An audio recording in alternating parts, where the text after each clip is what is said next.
ওই এক বন্ড দেখলাম নতুন বের হয়েছে, বক্তৃতা দিতে দিতে বললো যে ডক্টর মিজানুর রহমান আজহারি, ওই তার মাথা যদি কেউ টুকরা করে কতল করে নিয়ে আসতে পারে তাকে আমি 10 লক্ষ টাকা পুরস্কার দিব।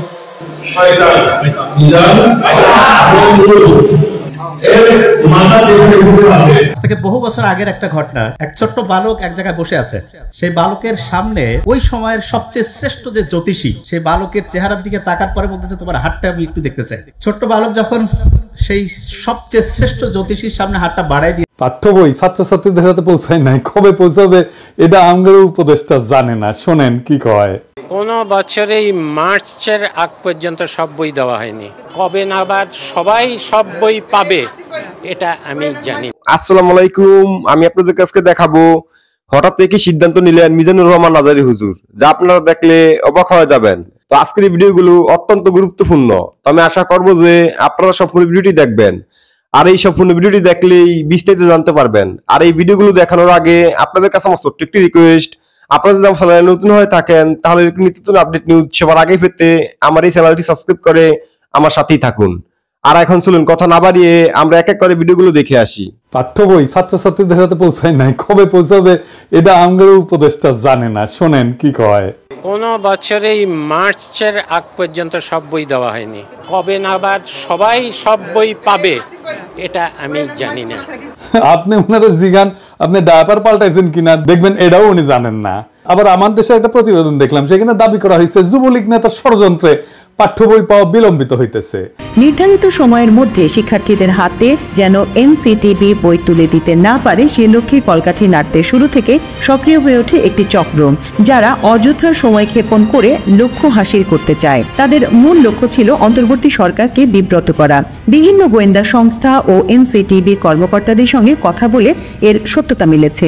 মুদ্রণ শিল্প সমিতির সাবেক সভাপতি এবং যুবলীগ নেতা জহুরুল ইসলাম পাঠ্যপুস্তক নিয়ে সরকারকে বিব্রত করতে প্রথম থেকেই সক্রিয় হয়ে ওঠেন। এরই অংশ হিসেবে সরকারের বিনামূল্যের পাঠ্য বই মুদ্রণের জন্য 25 মার্চ পর্যন্ত সময় চেয়ে শিক্ষা উপদেষ্টা বরাবর চিঠি পাঠিয়েছিলেন মুদ্রণ শিল্প সমিতির সিনিয়র ভাইস চেয়ারম্যান জুনাইদুল্লাহ আল মাহফুজ। এ নিয়ে ব্যাপক আলোচনার পর তড়িঘড়ি করে সংবাদ সম্মেলন ডেকে ক্ষমা চান মাহফুজ এবং সমিতির প্যাডে চিঠিটি যাওয়ায় নিজের দায় স্বীকার করে ক্ষমা চেয়েছেন সমিতির সভাপতি রাব্বানী জাব্বারও। রাব্বানী সাবেক ডাক ও টেলিযোগাযোগ মন্ত্রী মোস্তফা জাব্বারের আপন ভাই।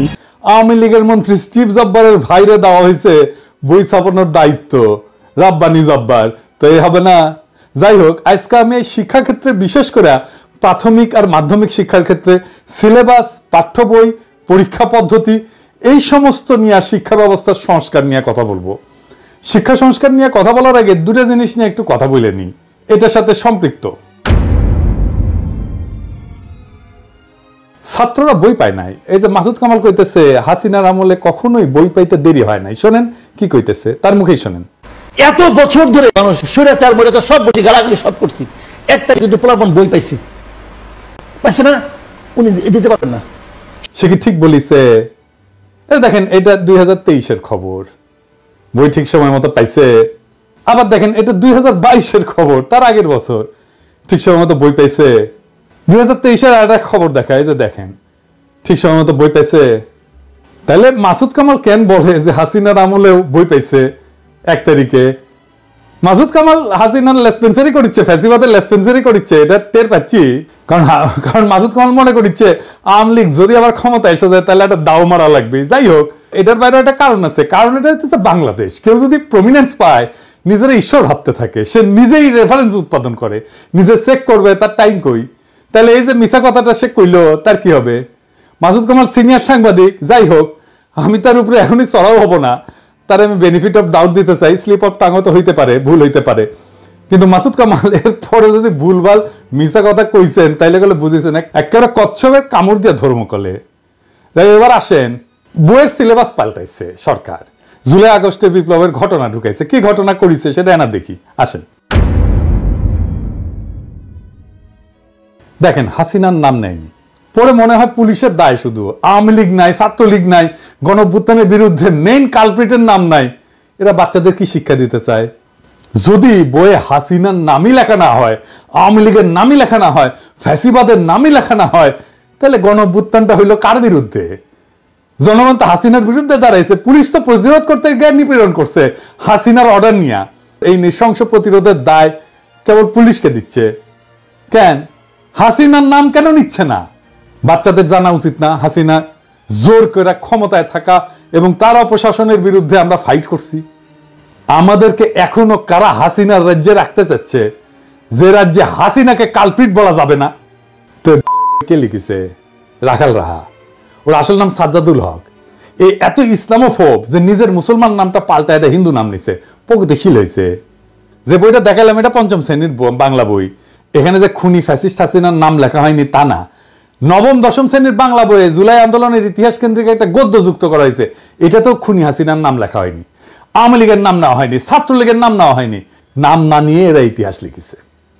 কি লিখেছে দেখেন, মূলোৎপাটন করবে শাসন ক্ষমতা আঁকড়ে থাকা ফ্যাসিবাদী এক শাসককে, নিপীড়ক সরকারও প্রস্তুত, তার আছে দলীয় বাহিনী। দেখেন হাসিনার নাম নেয়নি, দলীয় বাহিনী ইউজ করছে হত্যাযজ্ঞ চালাইতে, কিন্তু এই দলীয় বাহিনী আওয়ামী লীগ ছাত্রলীগের নাম লিখতে এদের জাত যায়, লজ্জা লাগে। এরা ইতিহাস লিখতেছে, কিন্তু আমরা কার বিরুদ্ধে যুদ্ধ করছি তার নাম লিখতেছে না। কারা শহীদদের খুন করছে, গুলি করছে, পঙ্গু বানাইছে, অন্ধ বানাইছে, তাদের পরিচয় বলতেছে না। এটা কেমন ইতিহাস? আবার দেখেন লিখছে, কিন্তু প্রতিরোধ করেছিল সরকারি দলের দুর্বৃত্ত বাহিনী, তাদের পাশে ছিল রাষ্ট্রীয় বাহিনীগুলোর ক্ষুদ্র একটা বিপদগামী অংশ। মানে বুঝিছেন, সরকারি দলের দুর্বৃত্ত বাহিনী বলতে পারতেছে যেন এই বাহিনীর নাম নাই। আপনারা দেখেন রাষ্ট্র বাহিনীর একটা ক্ষুদ্র অংশ নাকি বিপদগামী ছিল।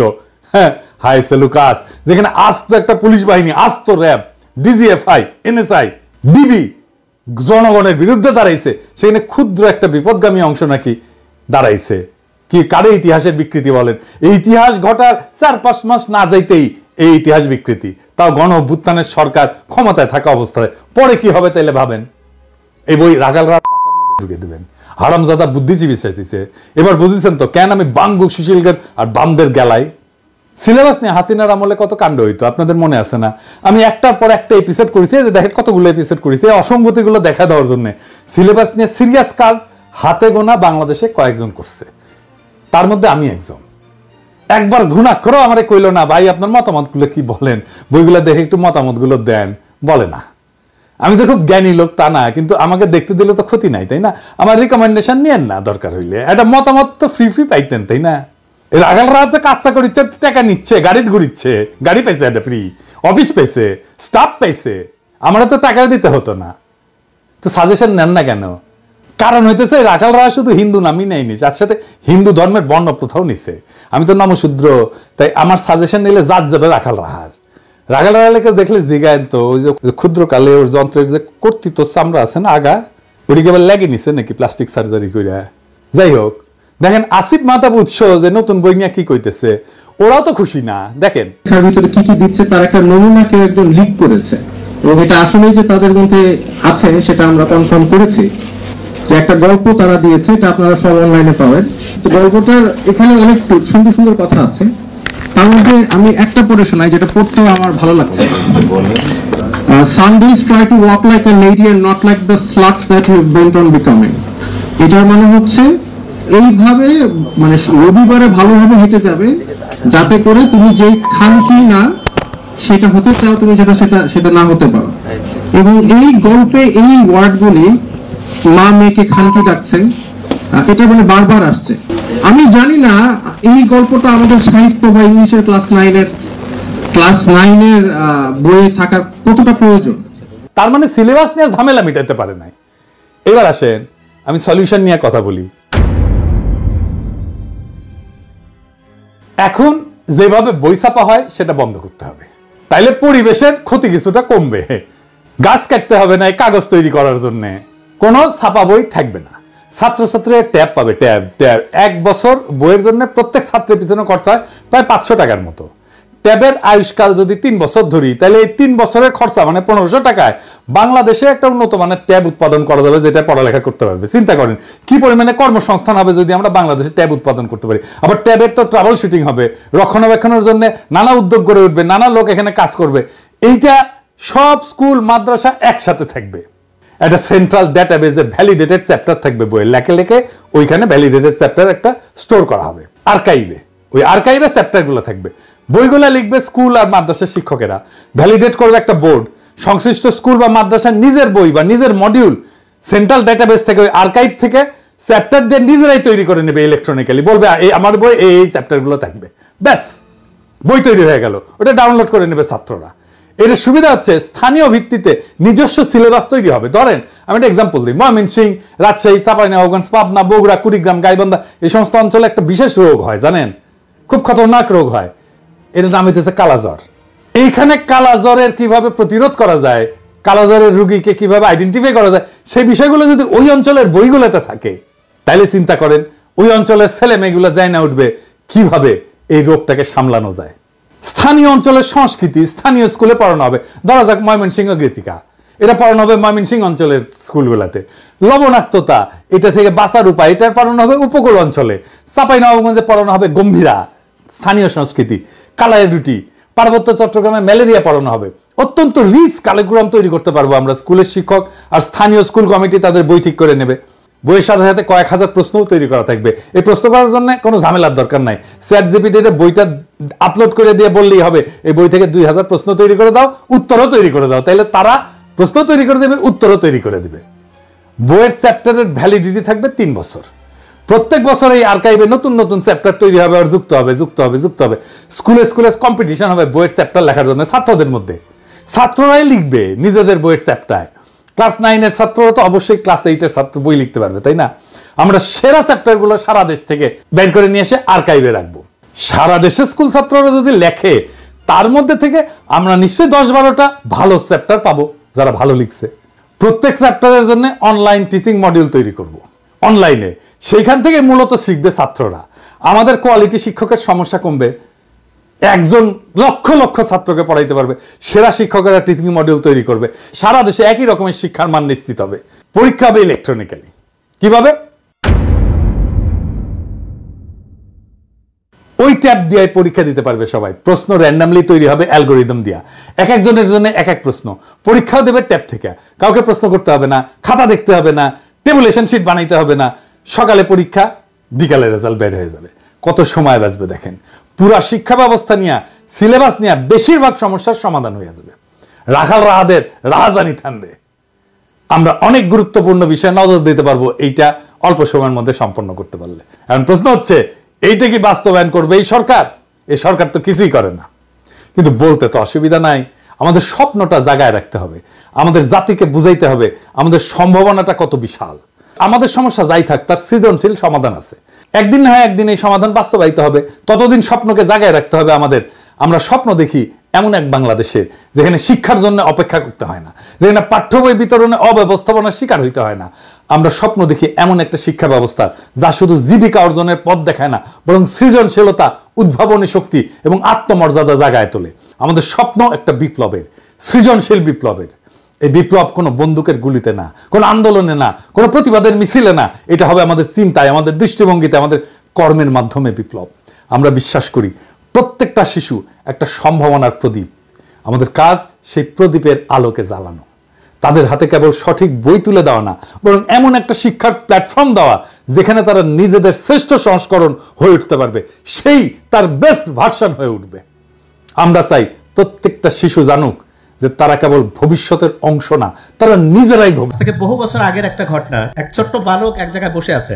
সেই বালকের সামনে ওই সময়ের সবচেয়ে শ্রেষ্ঠ যে জ্যোতিষী, সেই বালকের চেহারার দিকে তাকার পরে বলতেছে, তোমার হাতটা আমি একটু দেখতে চাই। ছোট্ট বালক যখন সেই সবচেয়ে শ্রেষ্ঠ জ্যোতিষীর সামনে হাতটা বাড়াই দিয়েছে, জ্যোতিষী হাত দেখে বাকরুদ্ধ হয়ে গেছে, কি বলবে বুঝতে পারছে না। ছোট্ট বালক আর এই জ্যোতিষীর মধ্যকার ঘটনা দেখে ছোট্ট বালকের বাবাকে ওই বালকের একজন আত্মীয় খুব দ্রুত ডেকে নিয়ে আসছে। ওই ছোট্ট বালকের বাবা কিন্তু কোনো সাধারণ লোক না, খুব অসাধারণ ওই সময়ের একজন সম্রাট ছিলেন। তার সম্রাট নিশ্চিতভাবে খুব জ্ঞানী মানুষও ছিলেন, খুব ভালো মানুষও ছিলেন। তো উনি জ্যোতিষীর চেহারার দিকে তাকায় বুঝতে পারতেছে যে সামথিং ডিফারেন্ট, ভিন্ন কিছু হয়তো বা জ্যোতিষী লক্ষ্য করছে এই ছোট্ট বালকের মধ্যে। তখন উনি জ্যোতিষীকে অভয় দিল যে আপনি যা কিছু দেখছেন সেটা আমাকে জানাতে পারেন। তখন ওই জ্যোতিষী বলতেছে যে মাননীয় সম্রাট, আপনার এই সন্তান, তার চেহারা, তার হাতের মধ্যে যে রেখা, এইটা দেখে আমি যেই জিনিসটা লক্ষ্য করছি সেটি হচ্ছে এই ছোট্ট বালকের সুনাম আপনার সুনামকে ছাড়াই যাবে। এই ঘটনা শোনার পরে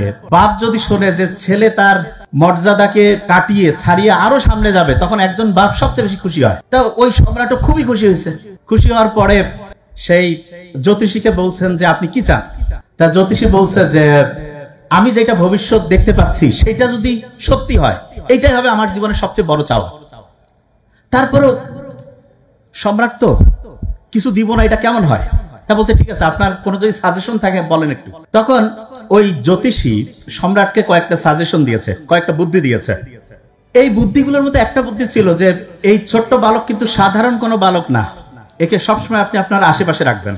তা সম্রাট চিন্তা করছে ওই সময় সবচেয়ে শ্রেষ্ঠ জ্যোতিষী যেহেতু এই পরামর্শ দিয়েছে, তাহলে আমার ছোট্ট শিশুকে আমার সাথেই রাখতে হবে। ছোট্ট শিশুর বয়স 8 থেকে 10, সবসময় সম্রাটের পাশেই থাকে। একবার হলো কি, ওই সময়ের সবচেয়ে শ্রেষ্ঠ ধনাঢ্য ব্যবসায়ী ওই সময়ের চেয়ে উনি হচ্ছে ওই সম্রাটকে হচ্ছে ভিজিট করতে আসছে। তা যেটা হয়, একজন সম্রাটের সাথে কেউ যখন দেখা করতে যায় তখন নিশ্চিতভাবে কোনো উপহার নিয়ে যায়। তো ওই সময়ের সবচেয়ে শ্রেষ্ঠ যিনি হচ্ছেন ব্যবসায়ী, উনি ওই সময়ের সবচেয়ে শক্তিশালী সবচেয়ে আকর্ষণীয় একটা ঘোড়া নিয়ে আসছে। ঘোড়াটা এত শক্তিশালী এবং এত আকর্ষণীয়, রাজ্যের যারা সম্রাটের খুব কাছের মানুষজন ওই ঘোড়া দেখে একটু লোভ হয়েছে। সম্রাটকে বলতেছে যে আমাদের একটা আর্জি আছে, যদি একটু শুনেন। বলছে বলো। বলতেছে যে আমাদের মনটা চাচ্ছে আমরা একটু ওই ঘোড়াটার মধ্যে একটু চড়তে চাই। তা সম্রাট খুব ভালো মানুষ ছিলেন, খুব উদার ছিলেন। বলছে ঠিক আছে চলো। তা কে আগে চড়বে কে পরে চলবে? পরে বললো যে ঠিক আছে, অ্যাকর্ডিং টু এজ, বয়স অনুসারে যার বয়স বেশি সে আগে চড়বে। তা সিনিয়র যে উনি চড়তে গেছে, ঘোড়া যখনই উঠতে গেছে ঘোড়া এমন একটা ধাক্কা মারছে একদম পড়ে গেছে। তখন সবাই চিন্তা করলো বয়স্ক মানুষ, এই জন্য বোধহয় ঘোড়ায় চড়তে পারছে না, তার চাইতে যে জুনিয়র সে যাচ্ছে। ও বাবা, এ ঘোড়ায় যখনই চড়তে মুভমেন্টে গেছে, চড়ার মুভমেন্ট, ওই সময় হচ্ছে ঘোড়া দ্বিগুণ বেগে হচ্ছে তাকে ধাক্কা মারছে। সবাই তো মহা চিন্তায় পড়ে গেল, এত আকর্ষণীয় ঘোড়া, আমাদের জীবনে চড়ার যে ইচ্ছা এটা কি পূরণ হবে না? এইরকম করে 8-10 জন চেষ্টা করছে, প্রত্যেকেই ঘোড়ায় চড়ার অ্যাটেম্প নিছে, ঘোড়া ধাক্কা মেরে ফেলে দিছে। ওই যে সবচাইতে ধনী মানুষ যে ওই ঘোড়া নিয়ে আসছে উনিও একটু বিব্রত যে কি হইলো হঠাৎ করে ঘোড়ার, যে ঘোড়ায় কেউ চড়তেই পারছে না। তখন ওই ছোট্ট বালক তার বাবাকে বলছে বাবা আমি এই ঘোড়ায় চড়বো। সবাই বলছে না না মহামান্য সম্রাট, আপনার এই আমাদের এইটা ভবিষ্যৎ, একে এই ঘোড়ায় চড়তে দেওয়া যাবে না, ফেলাই ফেলবে। তো বলছে খুব করে ধরে যে না বাবা আমাকে একটু চড়ার সুযোগ দিতে হবে, আমি চড়বো। তো এই কথা শোনার পরে সবাই বলতেছে না না ওকে চড়তে দেওয়া যাবে না। ওর বাবা বলছে না বাবা তুমি দেখতেছো না তোমার বড় বড় যারা আঙ্কেল শ্রেণীর মানুষ তারাই চড়তে পারলো না, তুমি কিভাবে চড়বা? তো বলছে খুব কনফিডেন্টের সাথে যে বাবা আমি চড়তে পারবো। তখন সবাই সিকিউট মানে আলাদা হচ্ছে, যদি ধাক্কা মেরে দেয় সবাই জাল ধরে বসে আছে যে ওই ছোট্ট বালককে হচ্ছে চড়তে গেলেই তো ধাক্কা মারবে, সে ওইখানে যাতে পড়ে। কিন্তু হতবাক করার ব্যাপার হচ্ছে ওই ছোট্ট শিশু 8-10 বছর বয়স, যার ভবিষ্যৎ খুব উজ্জ্বল, সে ঘোড়ার কাছে গেল, একটা ছোট্ট কাজ করলো, বাস জাম্প করে ঘোড়ায় উঠে পড়লো। খালি উঠে পড়লো তাই না, ঘোড়ায় রানিং শুরু করে দিছে। 10-12-15 মিনিট চতুর্দিকে চক্কর লাগায় এসে আবার যেখান থেকে সে উঠছিল সেখানে থামলো। সেনাপতি তারপরে যারা বড় বড় বীর তারা হতবাক হয়ে গেছে, কিরে এই ছোট্ট বালক 8-10 বছরের, আমরা কেউ ঘোড়ায় চড়তে পারলাম না, এ চড়তে পারলো, কারণটা কি? তখন ওর বাবা বলতেছে বাবা তুমি ঘোড়ায় চড়তে পারলা, তোমার আঙ্কেলরা বড় বড় যারা সেনাপতি বীর এরা চড়তে পারলো না, কারণটা কি? তা বলছে বাবা আমি ঘোড়াটার দিকে লক্ষ্য করছিলাম যে হ্যাঁ ঘোড়াটা খুব বিরক্ত ছিল। কি কারণে?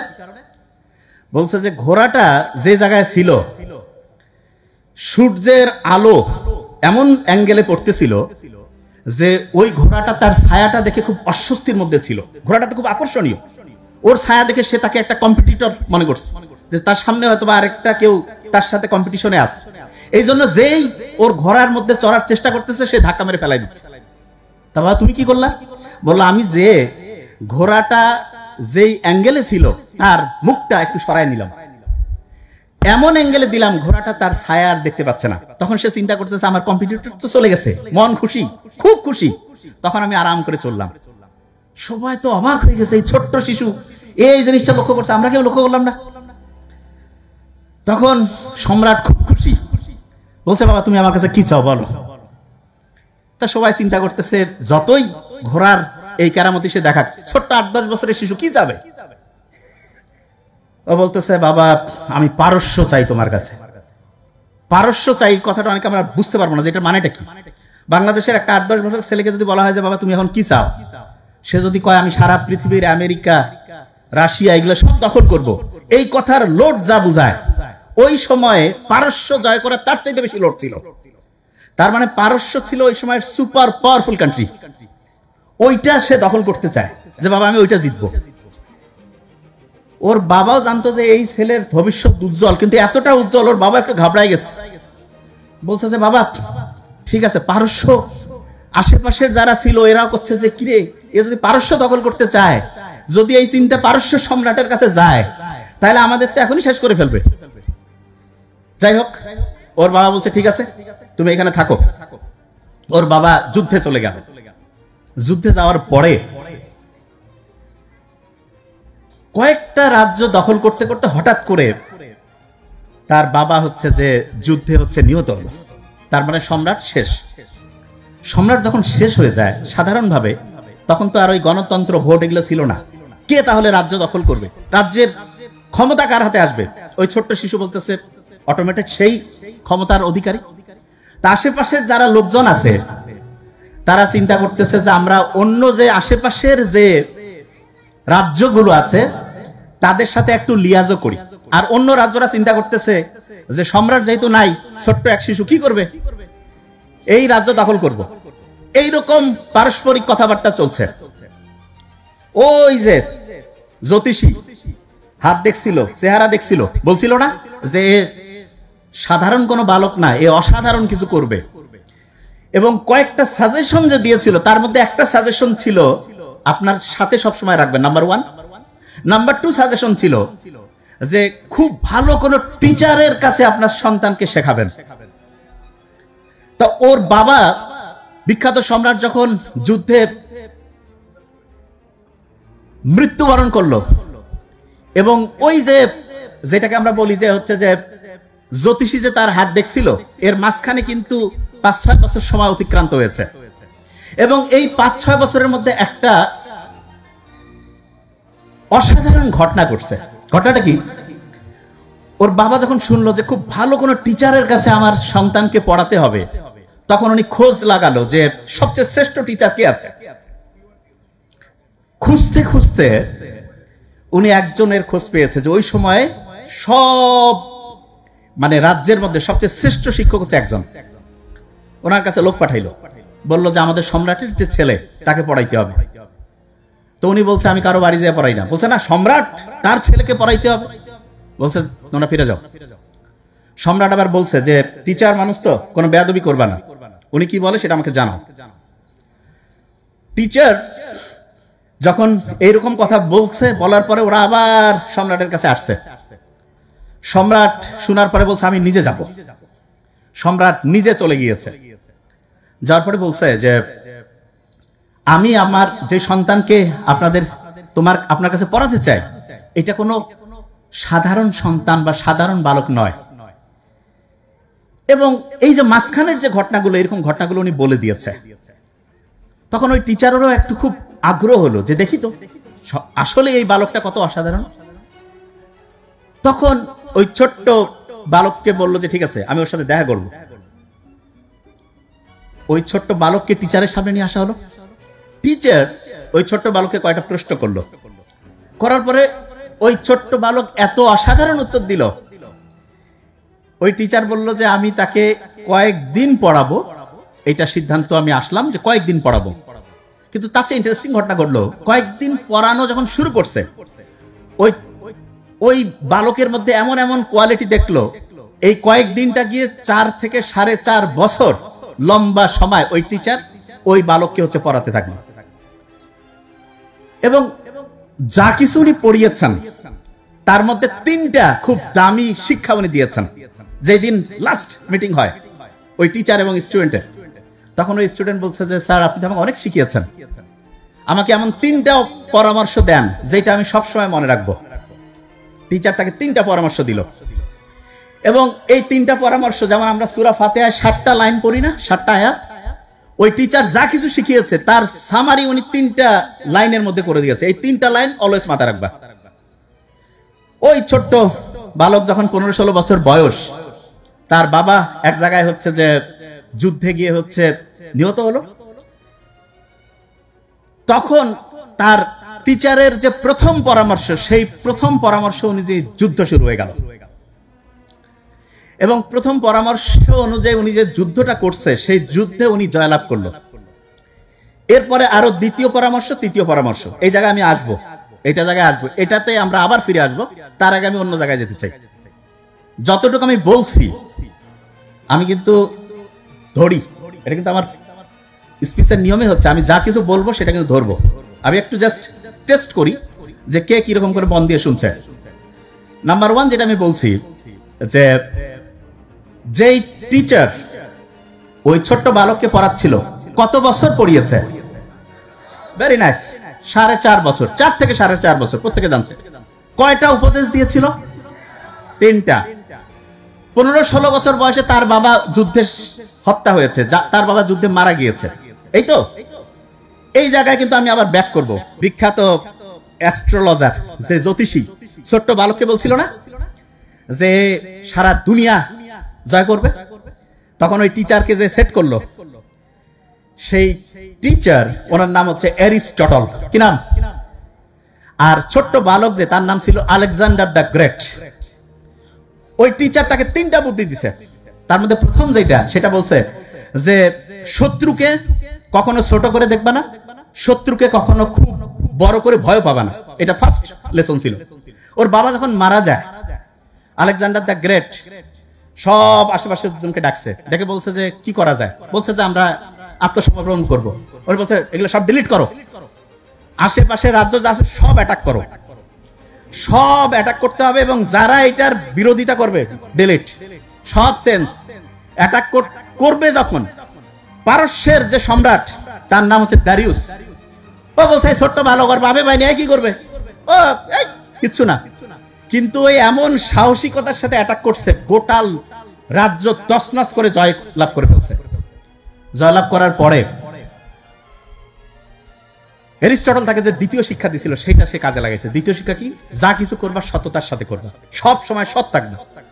যা কিছু ওই এলাকার ছিল সবগুলো সততার সাথে সে সবাইকে ভাগ করে দিছে। এই যে আমাদের যে নতুন বাংলাদেশ আসছে, সব যদি সততার সাথে হয়, অসাধারণ হবে। আজ যে খোসর মোসর করে, আগে ইতিহাস আবার আসবে, বারবার নতুন করে ইতিহাস হবে, মাঝখানে কষ্ট হবে। তো যে জিনিসটা বলছিলাম, সবাইকে যখন দিল, রাজ্যের সবাই তো মহা খুশি যে এরকম সৎ লোক, আমরা একজনের জীবন দিয়ে দিব। এরপরে উনি হচ্ছে যে একটার পর একটা রাজ্য দখল করা শুরু করলো।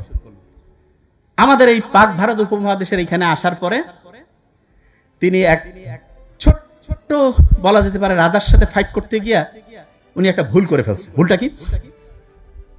অ্যারিস্টটল তাকে বলছিল যে কাউকে ছোট করে দেখবা না। তা চিন্তা করছে এত বড় বড় পারস্য হারাই ফেলছে, এরা কি করবে? তা এই ছোট্ট করে দেখতে গিয়া দেখছে যে ওই পুরু নামে যে রাজা, সে হচ্ছে যে এমন প্রতিরোধ করছে যে হেরেই যেতে ধরছিল। শেষে আলেকজান্ডারের অসাধারণ মস্তিষ্ককে কাজে লাগিয়ে সে হচ্ছে পুরুকে হারাই ফেলছে।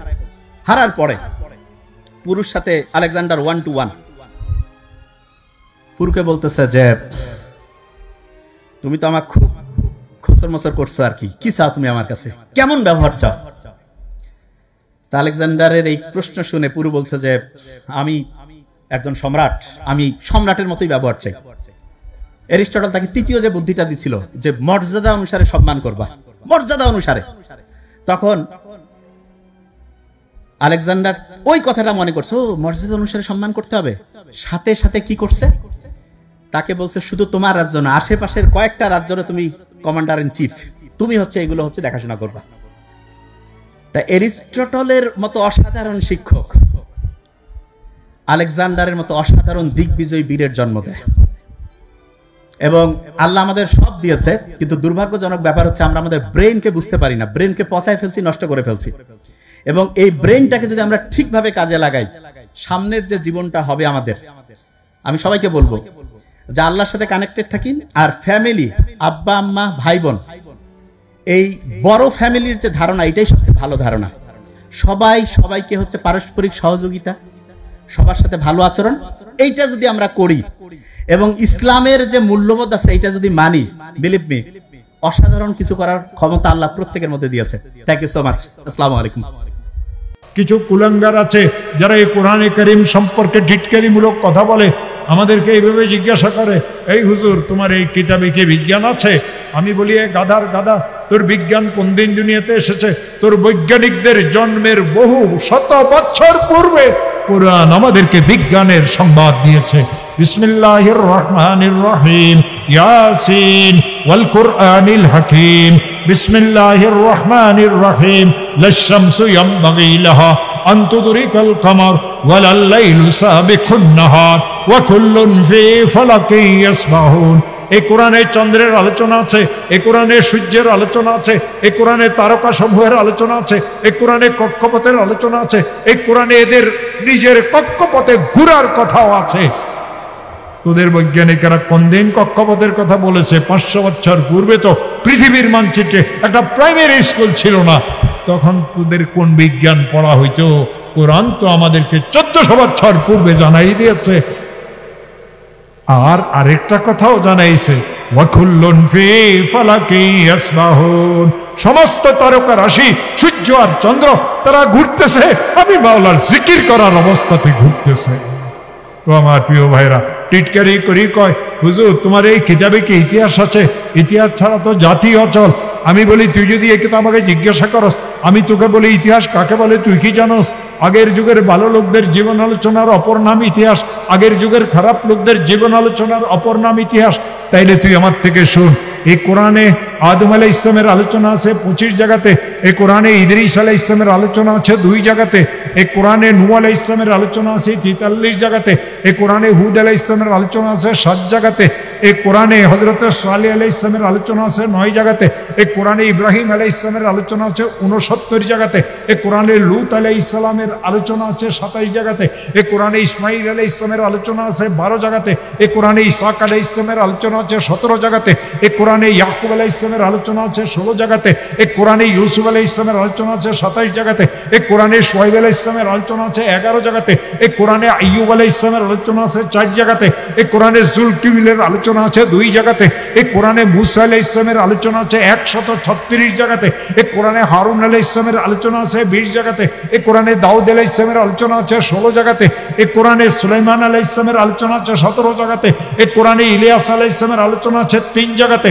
এই কোরআনে ইয়াসা আলাইহিস সালামের আলোচনা আছে 2 জায়গাতে, এই কোরআনে ইউনূস আলাইহিস সালামের আলোচনা আছে 2 জায়গাতে, এই কোরআনে যাকারিয়া আলাইহিস সালামের আলোচনা আছে 7 জায়গাতে, এই কোরআনে ইয়াহইয়া আলাইহিস সালামের আলোচনা আছে 5 জায়গাতে, এই কোরআনে ঈসা আলাইহিস সালামের আলোচনা আছে 25 জায়গাতে। 2 জাহানের সরকার মুহাম্মদুর রাসূলুল্লাহ সাল্লাল্লাহু আলাইহি ওয়াসাল্লামের আলোচনা আছে কোরআনে 4 বার। যেইভাবে পূর্বের যুগের ভালো মানুষদের জীবন আলোচনার অপর নাম যদি ইতিহাস হয়, এ গাধার গাধা, তুই আমাকে উত্তর দে, কোরআনের থেকে বড় ইতিহাস কোনটা আছে? কোরআনে কারুনের কথাও আছে, কোরআনে ফিরাউনের কথাও আছে, কোরআনে মুনাফিকদের কথাও আছে, কোরআনে মুশরিকদের কথাও আছে, কোরআনে আবু লাহাবের কথাও আছে। খারাপ লোকদের আলোচনা যেইভাবে আছে, ভালো লোকদেরও আলোচনা আছে। কোরআন ইতিহাসের কিতাব না, কিন্তু ইতিহাসের আলোচনা কোরআন কেন করেছে? কিয়ামত পর্যন্ত যত নাস্তিক মুরতাদ এই দুনিয়াতে আসবে, তারা যেন কোরআনের ব্যাপারে মুখ খুলিয়ে কোনো কথা বলতে না পারে। টিটকারি করিয়ে বলে, এই হুজুর তোমার এই কিতাবে কি ভূগোল আছে? আমি বলি, কিরে গাধা, তোর ভূগোল কোন দিন দুনিয়াতে এসেছে? যখন তোর ভূগোলের অস্তিত্ব ছিল না, যারা ভূগোল পড়ায় তাদের অস্তিত্ব ছিল না, যে স্কুল প্রতিষ্ঠানগুলিতে ভূগোল পড়ানো হয় সেগুলির অস্তিত্ব ছিল না। 1400 বছর পূর্বে কোরআন আমাদেরকে ভূগোলের সংবাদ দিয়েছে। আমরা তো টাকার পাগল, ক্ষমতার পাগল, দাপটের পাগল। বিশ্বনবীর সাহাবারা ছিলেন আল্লাহর জান্নাতের পাগল। কিসের পাগল? আমরাও আল্লাহর জান্নাতের পাগল হতে চাই কি চাই না? সবাই বলেন, জান্নাতের পাগল হতে চাই কি চাই না? বিশ্বনবী সাহাবাদেরকে জান্নাতের পাগল বানিয়েছেন। বদরের ময়দানে এই পাশে কোরাইশ, এই পাশে মুসলমানেরা। বিশ্বনবী জালামাই ভাষণ দিলেন, বললেন, কুমু ইলা জান্নাতিন আরদুহাস সামাওয়াতি ওয়াল আরদ উইদ্দাত লিল মুত্তাকিন। ও আমার সাহাবারা, ওই জান্নাতের দিকে ছোট যে জান্নাত আকাশ জমিন বিস্তৃত। তোমরা দেখতে পাচ্ছ এটা বদরের ময়দান না, এটা আল্লাহর জান্নাত। আওয়াজ করে পড়েন আল্লাহু আকবার। বিশ্বনবী বললেন ছোট ওই জান্নাতের দিকে যে জান্নাতের বিস্তৃতি আকাশ জমিন বিস্তৃত। বিশ্বনবীর এই কথা শোনার পরে এক আনসারী সাহাবী সাইয়েদনা উমাইর ইবনুল হুমাম রাদিয়াল্লাহু তাআলা আনহু খেজুর খাচ্ছিলেন। তিনি বিশ্বনবীর দিকে তাকিয়ে কথা শুনছেন আর খেজুর খাচ্ছেন।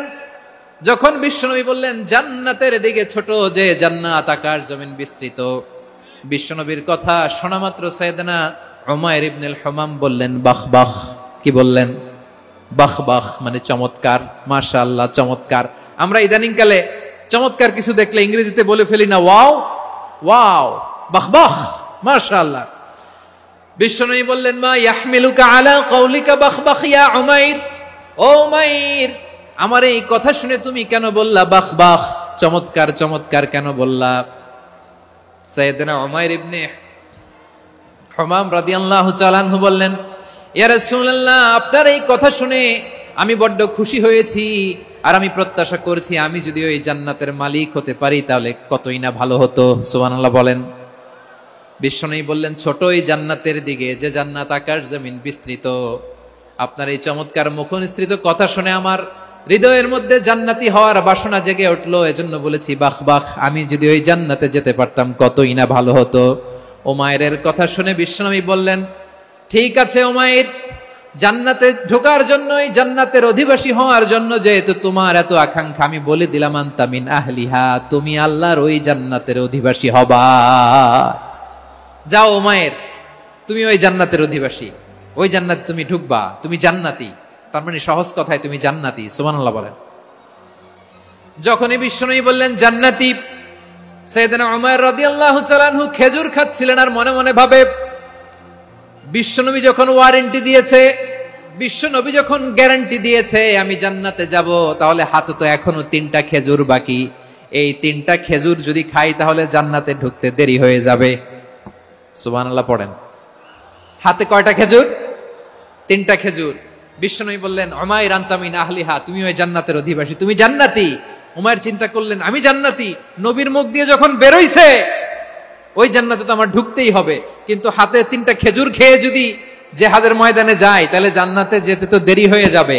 এই চিন্তা আসা মাত্রই খেজুর 3টাকে তিনি ছুঁড়ে মারলেন, তলোয়ার বের করে আল্লাহু আকবার বলে বদরের ময়দানে ঝাঁপিয়ে পড়লেন। আল্লাহর শত্রুদেরকে কচুকাটা করে এক পর্যায়ে শাহাদাতের সুধা পেয়ে নিজেও জান্নাতি হয়ে গেলেন। পড়েন সুবহানাল্লাহ। আমরা দুনিয়ার বুকে আমরা হয়েছি দুনিয়ার পাগল, ক্ষমতার পাগল, সম্পদের পাগল, খ্যাতির পাগল। বিশ্বনবী তার সাহাবাদেরকে বানিয়েছিলেন জান্নাতের পাগল। পড়েন সুবহানাল্লাহ। ওই জান্নাতে আমরা যেতে চাই কি চাই না? একা না সবাই মিলে? একা না সবাই? ওই এক বন্ড দেখলাম নতুন বের হয়েছে, বক্তৃতা দিতে দিতে বলল যে ডক্টর মিজানুর রহমান আজহারি, ওই তার মাথা যদি কেউ টুকরা করে কতল করে নিয়ে আসতে পারে তাকে আমি 10 লক্ষ টাকা পুরস্কার দিব।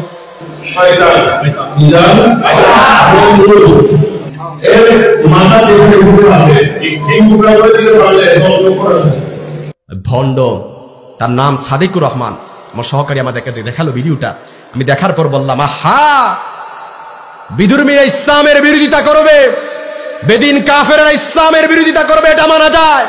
মুশরিকরা যখন ইসলামের বিরোধিতা করে এটা মানা যায়, কিন্তু যারা ধর্মের লেবাস পরে ইসলামের বিরোধিতা করে এটা কখনো সহ্য করা যায় না। ঠিক না?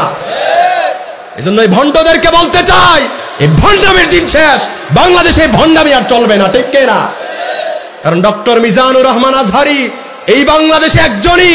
এই ডক্টর মিজানুর রহমান আজহারির যত মানুষ তার আলোচনা শুনতে যায়, একজন মানুষকে কি টাকা দিয়ে নেওয়া হয়? কথা বলে না কেন? টাকা দিয়ে নেওয়া হয়, ভাড়া করে নিয়ে যাওয়া হয়। সব মানুষগুলো কোরআনকে ভালোবেসে, ইসলামকে ভালোবেসে, আজহারিকে ভালোবেসে তারা মাঠে ময়দানে কোরআনের কথাগুলো শুনতে জড়ো হয়ে যায়। ঠিক না? এজন্য তোমরা যত ষড়যন্ত্র করো, তোমরা যত হই হল্লার করো, আবু জাহেল ষড়যন্ত্র করেছে, ইসলামকে দাবায় রাখতে পারে নাই। লাত উজ্জারাম, উজ্জাদের যারা পূজা করেছে, উদ্বা সাহেবারা, তারা ইসলামের ষড়যন্ত্র করেছে, কিন্তু ইসলামের এই জুয়ার দাবায় রাখা গেছে? কথা বলেন, রেখে গেছে? আজও যারা ধর্মের লেবাস পরে, টুপি জুব্বা পরে যারা ইসলামের বিরোধিতা করো, তোমাদেরকে সাবধান আর হুঁশিয়ার করে দিতে চাই, তোমরা কখনো ইসলামের জোয়ার কখনো দাবায় রাখতে পারবা না, ঠিক না? এজন্য আমি ওকে হুঁশিয়ার করে দিয়েছি, তুমি যদি ক্ষমা না চাও তাহলে জাতি তোমাকে দেখে নিবে। এই জাতির কাছে এমন ভাবে নিমজ্জিত হতে হবে, এই দেশ ছেড়ে পাশের দেশে পালিয়ে ভাড়াটিয়া থাকা লাগবে। কথা বলবে কেন? এজন্য আবু দারদা রাদিয়াল্লাহু তাআলা আনহু বলতেন, কোন আলেমান, আলেম হও, আও মুতাআল্লিমান, অথবা আলেমের ছাত্র হও, আও মুহিব্বান, অথবা আলেমকে ভালোবাসো, আও মুত্তাবিয়ান, অথবা আলেমের ফলোয়ার হও, ফালা তাকুনুল খামিস, এই চারটা হয়ও কিন্তু 5 নাম্বার হয়ও না, ফাতুহলিক, তাহলে ধ্বংস করে দিবে কে? আরো জোরে বলতে হবে কে? এজন্য যারা আলেম বিদ্বেষী, আলেম দেখলে ভালো লাগে না, ইসলাম দেখলে ভালো লাগে না, মসজিদ মাদ্রাসা দেখলে ভালো লাগে না, বুঝতে হবে তার ভেতরে ঝামেলা আছে, ঠিক না? এজন্য ভণ্ড ওই মাজার পূজারী সাদিককে বলতে চাই, তার নাম মনে হয় খুব সম্ভব সাদিকুর নাম নাকি যেন, তাকে বলতে চাই, তুমি যে বক্তৃতা দিয়েছ, কোরআন প্রেমী মানুষদের কলিজা আঘাত দিয়েছ, তোমাকে হুঁশিয়ার, সাবধান, শীঘ্রই যদি তওবা না করো, জাতির কাছে ক্ষমা না চাও, তাহলে এমন ভাবে তোমাকে শায়েস্তা করা হবে যেটা কল্পনাও করা যাবে না, ঠিক না? কারণ এই বাংলার মানুষ ইসলাম প্রিয়, তাওহীদ প্রিয়, কোরআন প্রিয়, বলতে হবে, ঠিক না? তো আমি আশা করছি আপনারা সম্পূর্ণ ভিডিওটি দেখেছেন। তো আপনাদের যদি এই বিষয়টি নিয়ে কোনো মতামত থাকে আমাকে অবশ্যই কমেন্টে জানাবেন। আর আপনারা যদি আমার চ্যানেলে নতুন হয়ে থাকেন তাহলে আমার এই চ্যানেলটি সাবস্ক্রাইব করে আমার সাথেই থাকুন। তো দেখা হচ্ছে পরবর্তী ভিডিওতে, সেই পর্যন্ত সবাই ভালো থাকবেন, সুস্থ থাকবেন, আল্লাহ হাফেজ।